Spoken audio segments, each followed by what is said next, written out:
नमस्कार दोस्तों। आज हम बात करेंगे विभूतिपाद के 27वें सूत्र के बारे में। इस सूत्र में महर्षि पतंजलि ये बताते हैं कि जब हम चंद्रमा पर संयम करते हैं तब उससे किस तरह की विभूति प्राप्त होती है। तो देखते हैं विभूतिपाद का 27वां सूत्र।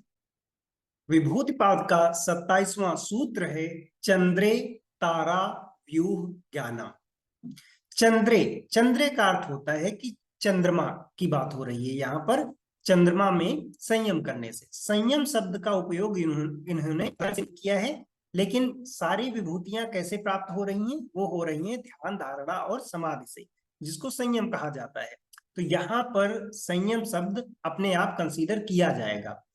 तो चंद्रे यानी चंद्रमा में संयम करने से क्या होता है कि तारा, तारा का क्या अर्थ होता है? जो सितारे हैं, जो तारे हैं, स्टार्स हैं, उनकी क्या होता है कि व्यू, व्यू का अर्थ होता है कि रचना, संरचना, या किस तरह से उनकी पोजीशन है, कौन सी चीज कहाँ पर है, किस तरह से वो निर्मित है।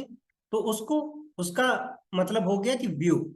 और फिर अगला शब्द आता है ज्ञानम। ज्ञानम का अर्थ होता है कि ज्ञान हो जाता है या जानकारी प्राप्त हो जाती है। तो पूरे सूत्र का अर्थ हुआ चंद्रमा में संयम करने से तारों के बारे में जानकारी प्राप्त हो जाती है या तारों की रचना के बारे में जानकारी प्राप्त हो जाती है।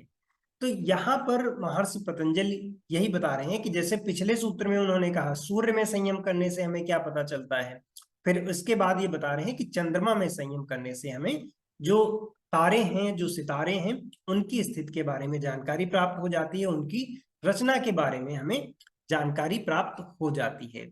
इस योग की जानकारी को सभी लोगों तक पहुंचाने में सहयोग करें। इसके लिए चैनल को सब्सक्राइब कर लीजिए और ज्यादा से ज्यादा लोगों तक इसको शेयर कीजिए। धन्यवाद।